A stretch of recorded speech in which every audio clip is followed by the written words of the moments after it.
পশ্চিমবঙ্গের ৮ জেলায় বাংলাদেশ সীমান্তে নিরাপত্তা জোরদার করেছে ভারত।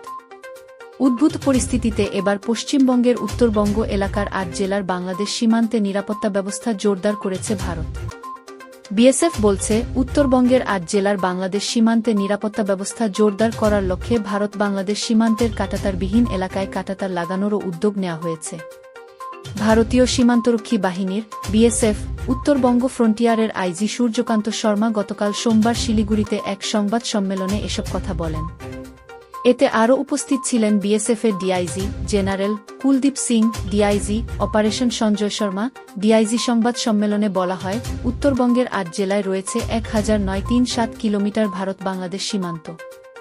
সেই সীমান্তের নিরাপত্তা বাড়ানো হয়েছে। Thermal camera, night vision camera, CCTV camera ও ড্রোনের সাহায্যে নজরদারি চালানো হচ্ছে। সীমান্তের ভারতীয় অংশের চেকপোস্টে বসানো হচ্ছে বায়োমেট্রিক লক। সংবাদ সম্মেলনে দাবি করা হয়, সীমান্তে বেড়া দিতে জমি অধিগ্রহণে পশ্চিমবঙ্গ সরকারের সহযোগিতা পাওয়া গেছে। উত্তরবঙ্গের ৮ জেলার বাংলাদেশ সীমান্তের ১০% এলাকায় কাঁটাতারের বেড়া নেই। ২০২৩ সালে উত্তরবঙ্গের ৮ জেলার সীমান্তে মোট ১২৭ বাংলাদেশিকে গ্রেপ্তার হয়েছে। আর চলতি বছর ১৯৪ জন বাংলাদেশি ও ১৯৭ জন ভারতীয় গ্রেপ্তার হয়েছেন।